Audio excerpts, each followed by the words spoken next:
every quarter, no, we conducted INSED. National Simultaneous Earthquake Drill. Nationwide na siya.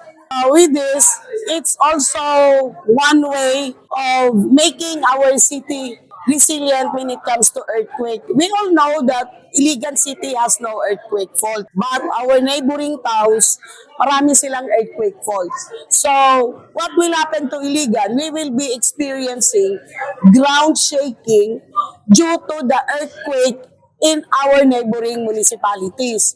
But if the magnitude of the earthquake in our neighboring municipalities is also very high, let's say 7.9 magnitude, definitely Iligan will go to 5 to 6 magnitude and kusog-kusog na siya.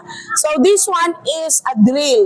It's not only for the government offices, it's also for our local community to be aware what to do during earthquake. So they say 3 words lang daw, duck, cover, and hold. But it's not only that. Duck, cover, and hold at the same time discipline. We should know how to follow protocols.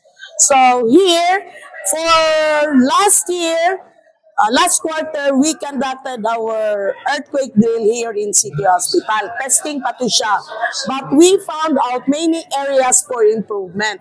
So for this year, first quarter, gibalikan na to ang City Hospital for them to be compliant for evacuation. Kailangan kasi one of the requirements, especially in City Hospital, puro mga vulnerable persons ang naadiri. So, di kinahanglan ma-establish na to katong effective evacuation plan. Just like what happened now. So, medyo okay na ang ilang evacuation plan. Kasi sa evacuation plan, for each patient, the hospital personnel should know kung kinsa mag-agi din nga ramp or kinsa mag-agi diri nga ramp. Dili pwede two-way traffic. One-way traffic yun ang ato ang evacuation plan. So, until such time, for this year, fourth quarter, maybe we will come back here to check the improvements. This is really very important. Kay dili lang earthquake, ang evacuation plan, it's not only applicable to earthquake but all types of disaster. And they should know as to where to go kung asa gyud ang safe nga evacuation area. Not necessarily ang atong evacuation area building, because when it comes to earthquake, open space lang na siya nga walay buildings.